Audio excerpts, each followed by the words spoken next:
ਸਤਿ ਸ਼੍ਰੀ ਅਕਾਲ, ਸਵਾਗਤ ਹੈ ਤੁਹਾਡਾ ਸਾਰਿਆਂ ਦਾ ਇਨ ਫੋਕਸ ਦੇ ਵਿੱਚ। ਕੈਨੇਡਾ ਤੋਂ ਕੋਵਿਡ-19 ਅਪਡੇਟਸ ਦੇ ਨਾਲ ਅਸੀਂ ਇੱਕ ਵਾਰੀ ਫਿਰ ਤੋਂ ਹਾਜ਼ਰ ਹਾਂ। ਪ੍ਰਧਾਨ ਮੰਤਰੀ ਵੱਲੋਂ ਅੱਜ ਖਾਸ ਐਲਾਨ ਕੀਤਾ ਗਿਆ ਹੈ ਸਰਪਲਸ ਫੂਡ ਸੰਬੰਧੀ। ਹੋਰ ਕੀ ਕੁਝ ਹੈ ਖਾਸ, ਐਸੇ ਤੇ ਰਹੇਗੀ ਨਜ਼ਰ ਅੱਜ ਇਨ ਫੋਕਸ ਦੇ ਵਿੱਚ। ਕੈਨੇਡਾ ਵਿੱਚ ਕੋਵਿਡ-19 ਕੇਸਿਸ ਦਾ ਅੰਕੜਾ 98,000 ਤੋਂ ਉੱਪਰ ਹੋ ਚੁੱਕਾ ਹੈ। ਇਸ ਦੇ ਨਾਲ ਹੀ ਪ੍ਰਾਈਮ ਮਿਨਿਸਟਰ ਜਸਟਿਨ ਟਰੂਡੋ ਨੇ ਅੱਜ ਇੱਕ ਵਾਰੀ ਫਿਰ ਤੋਂ ਨੇਸ਼ਨ ਨੂੰ ਐਡਰੈਸ ਕੀਤਾ ਅਤੇ ਖਾਸ ਤੌਰ ਤੇ ਇੰਪਲੋਇਰਸ ਨੂੰ ਵੇਜ ਸਬਸਿਡੀ ਵਰਤਣ ਦੀ ਅਪੀਲ ਕੀਤੀ। ਉਹਨਾਂ ਨਾਲ ਹੀ ਕਿਹਾ ਕਿ ਕੈਨੇਡਾ ਐਮਰਜੈਂਸੀ ਬਿਜ਼ਨਸ ਅਕਾਊਂਟ ਦੀ ਵੀ ਵਰਤੋਂ ਕੀਤੀ ਜਾਏ ਜੋ ਉਹਨਾਂ ਲਈ ਲਾਹੇਵੰਦ ਹੋਏਗਾ। ਨਾਲ ਹੀ ਉਹਨਾਂ ਕਿਹਾ ਕਿ CERB ਯਾਨੀ ਕੈਨੇਡਾ ਐਮਰਜੈਂਸੀ ਰਿਸਪੌਂਸ ਬੈਨੀਫਿਟ ਨੂੰ ਵਧਾਇਆ ਜਾਏਗਾ ਜਾਂ ਨਹੀਂ, ਇਸ ਸੰਬੰਧੀ ਚਰਚਾ ਚੱਲ ਰਹੀ ਹੈ ਤੇ ਆਉਂਦੇ ਦਿਨਾਂ ਵਿੱਚ ਇਹ ਜਾਣਕਾਰੀ ਸਾਂਝੀ ਕੀਤੀ ਜਾਏਗੀ। To all employers, please use the wage subsidy if you haven't already. This help is designed for you and your employees, and if you need more support, apply for the Canada Emergency Business Account. On the CEBA in particular, I want to remind everyone that we recently expanded the eligibility for this program to include even more small businesses like farmers. The new application process will open on Friday, and in the coming days we'll have more information to share about it. For now, though, you can go to edc.ca for information about the documents you'll need to apply. ਇਸ ਦੇ ਨਾਲ ਹੀ ਪ੍ਰਧਾਨ ਮੰਤਰੀ ਨੇ ਵੀ ਦੱਸਿਆ ਕਿ surplus food rescue programme ਤਹਿਤ application ਖੁੱਲ ਚੁੱਕੀਆਂ ਨੇ ਤੇ ਜਿਹੜੇ ਪ੍ਰੋਡਿਊਸਰਸ ਮਹਾਮਾਰੀ ਦੇ ਚੱਲਦੇ ਹੋਏ ਆਪਣਾ ਫੂਡ ਸੈਲ ਨਹੀਂ ਕਰ ਸਕੇ ਸਨ, ਉਹਨਾਂ ਦਾ ਪ੍ਰੋਡਿਊਸ ਹੁਣ ਬਾਈ ਕਰਕੇ ਲੋੜਵੰਦਾਂ ਤੱਕ ਪਹੁੰਚਾਇਆ ਜਾਏਗਾ। No one could have predicted that this spring would turn out the way that it did. Certainly for farmers who keep our grocery stores stocked and our families fed, it's been an unexpectedly challenging few months. With restaurants and hotels closed for weeks, many producers were left with extra food they couldn't sell. Farmers work hard to raise their livestock and grow their crops. They shouldn't be in a position where they have to see that wasted. And that's why today we are opening applications for the Surplus Food Rescue Program. This program will help get products that farmers and fishers can't sell, whether that's potato, poultry, or seafood, or otherwise, to communities that need it. People across the country will benefit, including in remote northern communities. This is a win-win. Farmers will have people to buy their goods, and food will get to the plates of families who wouldn't have enough otherwise.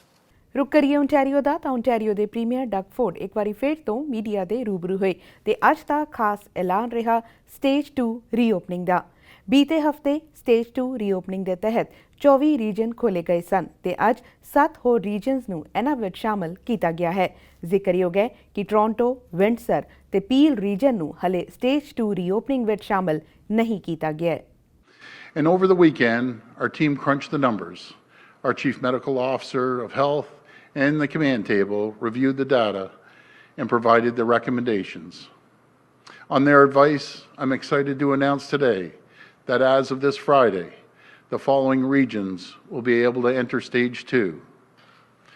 Durham, Hamilton, York, Halton, Niagara, Haldimand, Norfolk, and Sarnia-Lambton County. This will mean more people going back to work at restaurants, bars, beauty salons, shopping malls, and many other businesses, big and small, in those regions. For the regions still remaining in stage 1, Toronto, Peel, and Windsor-Essex, we ask you, please be patient, because we can't let our guard down. But the good news is the public health trends across the province are going in the right direction. We're making steady progress. And if we keep working together, I'm hopeful that all communities in Ontario will be able to enter stage 2 very, very soon. We want to get more people back to work and back to their lives as quickly and as safely as possible. My friends, if we keep looking out for one another, if we have each other's backs, we'll rebuild what we've lost and more. Thank you, and God bless the people of Ontario. As we outlined a week ago, beginning this Friday, our government will allow more regions to ease restrictions and enter stage 2 of the reopening process. The reason we're able to do so is in no small part thanks to the considerable and ongoing efforts of all Ontarians to stop the spread of COVID-19. Your continued diligence with physical distancing, wearing face coverings when needed, and hand hygiene has helped to make today possible. Because of these efforts, and as the Premier just announced, 7 more regions will enter Stage 2 on Friday, joining the 24 other regions that reopened last Friday. We are making progress in our fight against COVID-19. There's no question. Every day, a clear majority of public health units report fewer than 5 cases, with many of them reporting no new cases at all. Ontario's testing is at historic levels, with the province now having processed over 1 million tests. As a result, our positivity rate remains at all-time lows.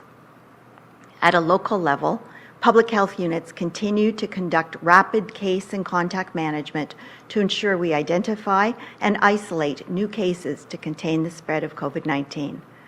Together, we're moving another step forward and doing it in a way that maintains our first priority, the health and well-being of all Ontarians. We're investing $13 million to encourage Ontarians to explore the beauty of their own backyard. We're launching virtual platforms like Ontario.live to help small businesses extend their online reach. And I'm embarking on a province-wide tour to showcase what I like to call the world in one province.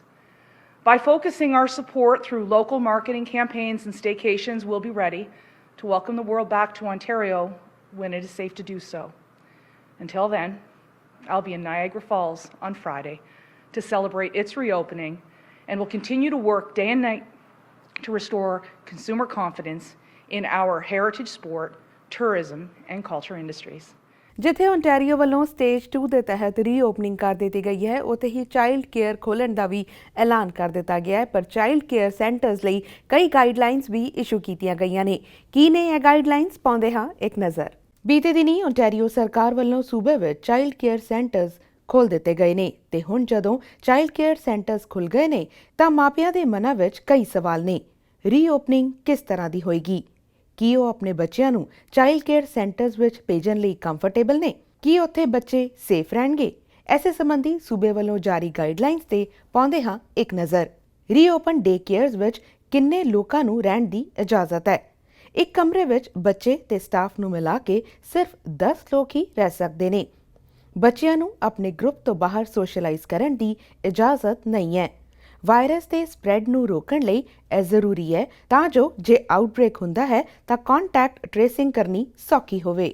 Child care centres ਨੂੰ ਕੋਵਿਡ-19 response ਲਈ plan ਰੱਖਣਾ ਹੋਏਗਾ ਤਾਂ ਜੋ ਜੇ ਕੋਈ virus ਤੋਂ expose ਹੁੰਦਾ ਹੈ ਤਾਂ ਕੀ ਕੀਤਾ ਜਾਏ। ਚਾਈਲਡ ਕੇਅਰ ਸੈਂਟਰਸ ਵਿੱਚ ਐਂਟਰੀ ਤੋਂ ਪਹਿਲਾਂ ਸਟਾਫ ਤੇ ਬੱਚਿਆਂ ਦੀ ਸਕਰੀਨਿੰਗ ਕਰਨਾ ਲਾਜ਼ਮੀ ਹੈ। ਡੇਲੀ ਅਟੈਂਡੈਂਸ ਰਿਕਾਰਡ, ਓਪਨਿੰਗ ਤੋਂ ਪਹਿਲਾਂ ਤੇ ਦਿਨ ਵਿੱਚ ਕਈ ਵਾਰ ਸਫਾਈ ਕਰਨਾ, ਚਾਈਲਡ ਕੇਅਰ ਸੈਂਟਰ ਵਿੱਚ ਸਿਰਫ ਲੋੜੀਂਦੇ ਵਿਜ਼ਿਟਰਸ ਦੀ ਐਂਟਰੀ ਤੇ ਫਿਜ਼ੀਕਲ ਡਿਸਟੈਂਸ ਰੱਖਦੇ ਹੋਏ ਪਿਕਅਪ ਤੇ ਡ੍ਰੌਪ ਅਪ ਫੈਸਿਲਿਟੀ ਦੇਣਾ।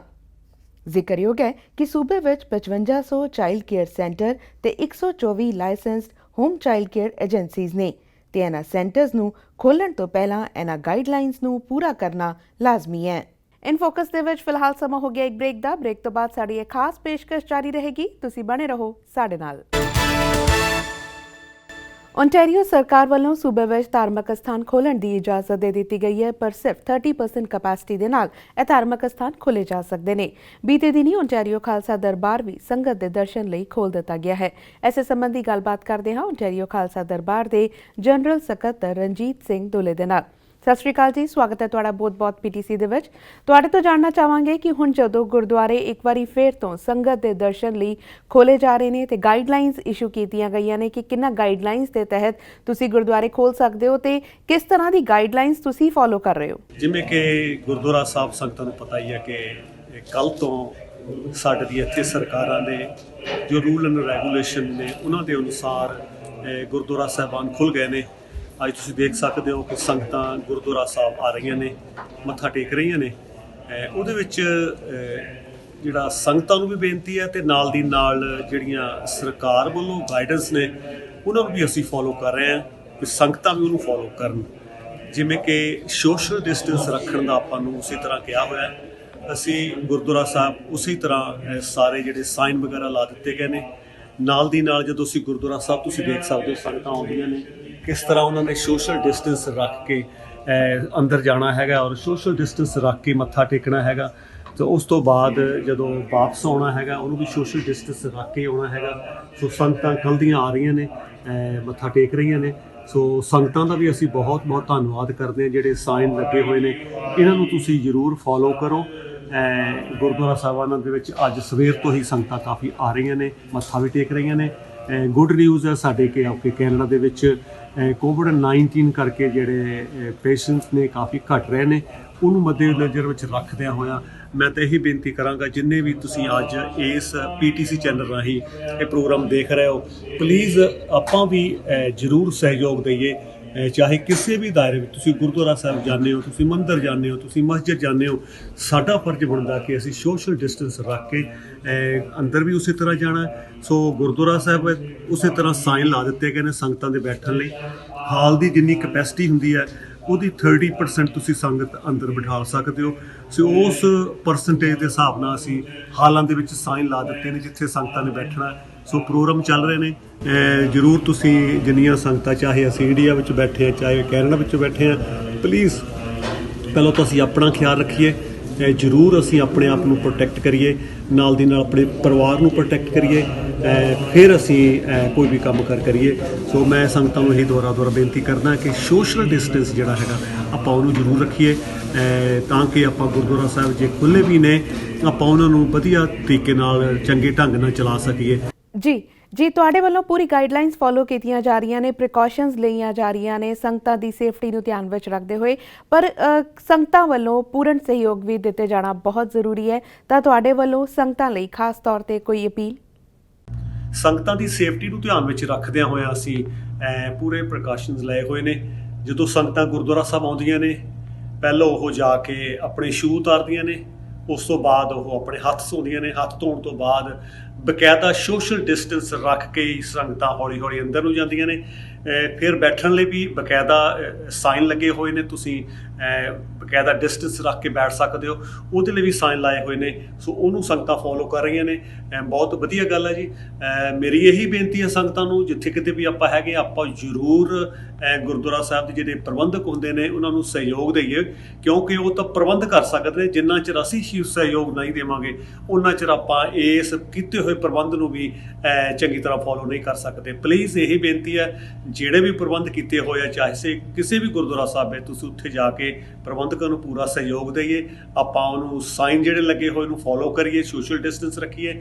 ਸੋ ਇਸ ਗੱਲ ਨੂੰ ਧਿਆਨ ਵਿੱਚ ਰੱਖਦਿਆਂ ਹੋਏ ਆਪਾਂ ਨੂੰ ਸਾਰਾ ਕੁਝ ਕਰਨਾ ਚਾਹੀਦਾ। ਜੀ, ਮੱਥਾ ਟੇਕਣ ਲਈ, ਦਰਸ਼ਨ ਕਰਨ ਲਈ ਤਾਂ ਗੁਰੂ ਘਰ ਖੁੱਲ ਗਏ ਨੇ, ਪਰ ਲੰਗਰ ਹਾਲ ਦਾ ਇਸ ਵੇਲੇ ਕੀ ਚੱਲ ਰਿਹਾ? ਕਿ ਲੰਗਰ ਹਾਲ ਵੀ ਖੋਲੇ ਜਾ ਰਹੇ ਨੇ? ਸੰਗਤਾਂ ਅੰਦਰ ਆ ਕੇ ਮੱਥਾ ਟੇਕ ਸਕਦੀਆਂ ਜੀ, ਤੇ 30% ਦੇ ਹਿਸਾਬ ਨਾਲ ਸੰਗਤਾਂ ਬੈਠ ਕੇ ਕੀਰਤਨ ਵੀ ਸੁਣ ਸਕਦੀਆਂ। ਪਰ ਹਾਲੇ ਅਸੀਂ ਲੰਗਰ ਜਿਹੜਾ ਹੈਗਾ ਉਹ ਨਹੀਂ ਚਾਲੂ ਕਰ ਰਹੇ। ਉਹ ਅਸੀਂ ਆਉਣ ਵਾਲੇ ਟਾਈਮ ਵਿੱਚ ਮੌਕੇ ਨੂੰ ਦੇਖ ਕੇ ਜਾਂ ਸਿਚੁਏਸ਼ਨ ਨੂੰ ਦੇਖ ਕੇ ਲੰਗਰ ਨੂੰ ਦੁਬਾਰਾ ਸ਼ੁਰੂ ਕਰਾਂਗੇ। ਪਰ ਸੰਗਤਾਂ ਲਈ ਨਮਸਕਾਰ ਕਰਨ ਲਈ ਤੇ ਸੰਗਤਾਂ ਲਈ ਬੈਠ ਕੇ ਕੀਰਤਨ ਸੁਣ ਲਈ ਇਹ ਗੁਰਦੁਆਰਾ ਸਾਹਿਬ ਅਸੀਂ ਖੋਲ੍ਹ ਦਿੱਤਾ ਗਿਆ। ਉਧਰ ਗੱਲ ਕਰੀਏ ਸਕਾਰਬਰੋ ਗੁਰਦੁਆਰੇ ਦੀ, ਤਾਂ ਸਕਾਰਬਰੋ ਗੁਰਦੁਆਰੇ ਨੂੰ ਵੀ 30% ਕਪੈਸਿਟੀ ਦੇ ਨਾਲ ਸੰਗਤਾਂ ਦੇ ਮੱਥਾ ਟੇਕਣ ਲਈ ਖੋਲ੍ਹ ਦਿੱਤਾ ਗਿਆ ਹੈ। ਇਸੇ ਸੰਬੰਧੀ ਜ਼ਿਆਦਾ ਜਾਣਕਾਰੀ ਦੇ ਰਹੇ ਨੇ ਸਕਾਰਬਰੋ ਗੁਰਦੁਆਰੇ ਦੇ ਪ੍ਰਧਾਨ ਗੋਬਿੰਦਰ ਸਿੰਘ ਰੰਧਾਵਾ। ਵਾਹਿਗੁਰੂ ਜੀ ਕਾ ਖਾਲਸਾ, ਵਾਹਿਗੁਰੂ ਜੀ ਕੀ ਫਤਿਹ। ਆਪ ਸਮੂਹ ਸੰਗਤਾਂ ਨੂੰ ਭਲੀ ਭਾਂਤ ਇਸ ਗੱਲ ਤੋਂ ਆਪ ਜੀ ਜਾਣੂ ਹੋ ਕਿ ਪਿਛਲੇ 3 ਮਹੀਨੇ ਤੋਂ ਕਰੋਨਾ ਵਾਇਰਸ ਕੋਵਿਡ-19 ਦੀ ਮਹਾਮਾਰੀ ਦੇ ਕਰਕੇ ਗੁਰਦੁਆਰਾ ਸਾਹਿਬ ਦੀ ਜਿਹੜੀ ਇਮਾਰਤ ਸੀ ਇਹ ਸੰਗਤਾਂ ਦੀ ਗੁਰੂ ਸਾਹਿਬ ਦੇ ਦਰਸ਼ਨ ਕਰਨ ਵਾਸਤੇ ਬੰਦ ਸੀ। ਅੱਜ 12 ਜੂਨ ਪਹਿਲੀ ਵਾਰੀ ਗੁਰਦੁਆਰਾ ਸਾਹਿਬ ਦੀ ਇਮਾਰਤ ਨੂੰ ਸੰਗਤਾਂ ਵਾਸਤੇ, ਗੁਰੂ ਸਾਹਿਬ ਦੇ ਦਰਸ਼ਨ ਕਰਨ ਵਾਸਤੇ ਖੋਲ੍ਹਿਆ ਗਿਆ। ਸੋ ਇਹ ਜਿਹੜੀ ਬਿਲਡਿੰਗ ਹੈ ਗੁਰਦੁਆਰਾ ਸਾਹਿਬ ਦੀ ਸੰਗਤਾਂ ਵਾਸਤੇ ਸਵੇਰੇ 9 ਵਜੇ ਤੋਂ ਲੈ ਕੇ ਸ਼ਾਮ ਦੇ 7 ਵਜੇ ਤੱਕ ਆ ਕੇ ਜਿਹੜੀ ਸੰਗਤ ਹੈ ਗੁਰੂ ਮਹਾਰਾਜ ਦੇ ਦਰਸ਼ਨ ਕਰ ਸਕਦੇ ਨੇ, ਜਿਸ ਵਾਸਤੇ ਸਾਡੇ ਸੇਵਾਦਾਰ ਹਰ ਜਗ੍ਹਾ ਦੇ ਉੱਤੇ ਤਿਆਰ ਖੜੇ ਨੇ। ਤੇ ਇਸ ਵੇਲੇ ਜਿਹੜੀ ਅਸੀਂ ਸਰਵਿਸ ਪ੍ਰੋਵਾਈਡ ਕਰ ਰਹੇ ਹਾਂ, ਸੰਗਤਾਂ ਨੂੰ ਬੇਨਤੀ ਕਰ ਰਹੇ ਹਾਂ ਕਿ ਸੰਗਤਾਂ ਦੀ ਜਿਹੜੀ ਸੇਫਟੀ ਹੈ ਉਹਨੂੰ ਧਿਆਨ ਵਿੱਚ ਰੱਖਦੇ ਹੋਏ, ਅਤੇ ਕਿਉਂਕਿ ਸਾਡਾ ਚੰਗੇ ਸ਼ਹਿਰੀ ਹੋਣ ਦੇ ਨਾਤੇ ਫਰਜ਼ ਬਣਦਾ ਕਿ ਆਪਾਂ ਇਸ ਬਿਮਾਰੀ ਨੂੰ ਹੱਲ ਕਰਨ ਲਈ ਆਪਾਂ ਹੱਲ ਕਰਨ ਵਾਲੇ ਪਾਰਟ ਬਣੀਏ, ਤਾਂ ਆਪਣਾ ਜਿਹੜਾ ਸ਼ਹਿਰੀ ਹੋਣ ਦੇ ਨਾਤੇ ਆਪਣਾ ਯੋਗਦਾਨ ਪਾਈਏ। ਸੋ ਇਸ ਵੇਲੇ ਸਿਰਫ ਸੰਗਤਾਂ ਵਾਸਤੇ ਸੰਗਤ ਆ ਕੇ ਸੇਫ ਡਿਸਟੈਂਸ ਰੱਖ ਕੇ ਮੱਥਾ ਟੇਕ ਕੇ ਪ੍ਰਸ਼ਾਦ ਲੈ ਕੇ ਘਰਾਂ ਨੂੰ ਜਾ ਸਕਦੇ ਆ। ਇਸ ਵੇਲੇ ਇੱਥੋਂ ਸਰਵਿਸ ਸ਼ੁਰੂ ਕੀਤੀ ਗਈ ਹੈ। ਅੱਗੇ ਪਰਮਾਤਮਾ ਦੇ ਵੱਸ ਹੈ ਕਿ ਆਪਾਂ ਜਿਉਂ-ਜਿਉਂ ਚੰਗੇ ਦਿਨ ਆਉਣਗੇ ਸੰਗਤਾਂ ਵਾਸਤੇ ਹੋਰ ਜਿਹੜੀ ਚੰਗੀ ਸਰਵਿਸ ਹੈ ਪ੍ਰੋਵਾਈਡ ਕੀਤੀ ਜਾਊਗੀ ਤੇ ਸੰਗਤਾਂ ਨੂੰ ਅਸੀਂ ਬੇਨਤੀ ਕਰਦੇ ਹਾਂ ਕਿ ਜਿਹੜੀ ਸੰਗਤ ਹੈ ਉਹ ਤੁਸੀਂ ਗਰੁੱਪ ਬਣਾ ਕੇ ਨਾ ਆਓ, ਇਕੱਲੇ ਆਓ, ਔਰ ਜੇ ਤੁਸੀਂ ਪਰਿਵਾਰ ਦੇ ਮੈਂਬਰ ਵੀ ਹੋ ਤੇ ਗੁਰਦੁਆਰਾ ਸਾਹਿਬ ਜਾ ਕੇ ਸੇਫ ਡਿਸਟੈਂਸ ਰੱਖੋ। ਮਾਸਕ ਆਪਣੇ ਮੂੰਹ ਦੇ ਉੱਤੇ ਪਾਉਣਾ ਬਹੁਤ ਕੰਪਲਸਰੀ ਹੈ, ਕਿਉਂਕਿ ਬਿਨਾਂ ਮਾਸਕ ਤੋਂ ਕਿਸੇ ਨੂੰ ਵੀ ਗੁਰਦੁਆਰਾ ਸਾਹਿਬ ਵਿੱਚ ਆਉਣ ਦੀ ਇਜਾਜ਼ਤ ਨਹੀਂ ਹੋਵੇਗੀ, ਸੋ ਇਸ ਗੱਲ ਦਾ ਖਾਸ ਧਿਆਨ ਰੱਖਣਾ। ਬਾਕੀ ਗੁਰਦੁਆਰਾ ਸਾਹਿਬ ਵਿਖੇ ਸਿਰ ਤੇ ਬੰਨ੍ਹਣ ਵਾਲੇ ਰੁਮਾਲ ਨਹੀਂ ਮਿਲਣਗੇ, ਕਿਉਂਕਿ ਇੱਕ ਦਾ ਰੁਮਾਲ ਦੂਜੇ ਦੇ ਸਿਰ ਤੇ ਨਹੀਂ ਜਾ ਸਕਦਾ, ਸੋ ਆਪਣੇ ਸਿਰ ਢੱਕਣ ਦਾ ਪ੍ਰਬੰਧ ਤੁਸੀਂ ਆਪ ਘਰਾਂ ਤੋਂ ਕਰਕੇ ਆਓ, ਆ ਕੇ ਸੇਫ ਡਿਸਟੈਂਸ ਰੱਖੋ ਤੇ ਜਿਹੜੇ ਸੇਵਾਦਾਰ ਨੇ ਤੁਹਾਡੀ ਸੇਵਾ ਵਿੱਚ ਹਾਜ਼ਰ ਉਹਨਾਂ ਨੂੰ ਪੂਰਾ ਸਹਿਯੋਗ ਦਿਓ।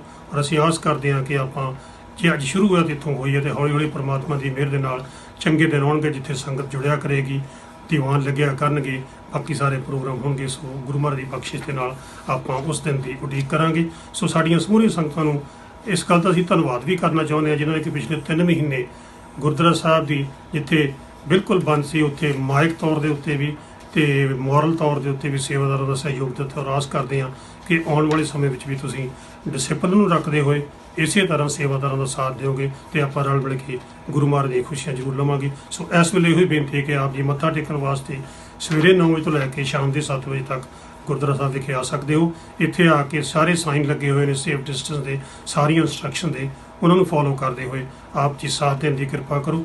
ਪਰਮਾਤਮਾ ਸਰਬੱਤ ਦਾ ਭਲਾ ਮੰਗੇ। ਆਪਣੀ ਜਿਹੜੀ ਅਰਦਾਸ ਇਹੀ ਹੈ ਕਿ ਨਾਨਕ ਨਾਮ ਚੜ੍ਹਦੀ ਕਲਾ ਤੇਰੇ ਭਾਣੇ ਸਰਬੱਤ ਦਾ ਭਲਾ, ਸਾਰੇ ਸੰਸਾਰ ਦੇ ਵਿੱਚ ਸੁਖ ਸ਼ਾਂਤੀ ਵਰਤੇ, ਕਿਸੇ ਦੇ ਉੱਤੇ ਵੀ ਕਿਸੇ ਤਰ੍ਹਾਂ ਦਾ ਕੋਈ ਦੁੱਖ ਨਾ ਆਵੇ, ਸੰਸਾਰ ਸੁਖੀ ਵਸੇ ਔਰ ਆਪਣੇ ਆਪਣੇ ਘਰਾਂ ਦੇ ਵਿੱਚ ਖੁਸ਼ਹਾਲ ਵਸੇ। ਵਾਹਿਗੁਰੂ ਜੀ ਕਾ ਖਾਲਸਾ, ਵਾਹਿਗੁਰੂ ਜੀ ਕੀ ਫਤਿਹ। ਸੋ ਅੱਜ ਇਨ ਫੋਕਸ ਵਿੱਚ ਬਸ ਇੰਨਾ ਹੀ। ਫਿਲਹਾਲ ਸਾਨੂੰ ਦਿਓ ਇਜਾਜ਼ਤ। ਤੁਸੀਂ ਰੱਖੋ ਆਪਣਾ ਖਿਆਲ ਤੇ ਦੇਸ਼ ਦੁਨੀਆ ਦੀਆਂ ਖਬਰਾਂ ਲਈ ਬਣੇ ਰਹੋ PTC ਦੇ ਨਾਲ।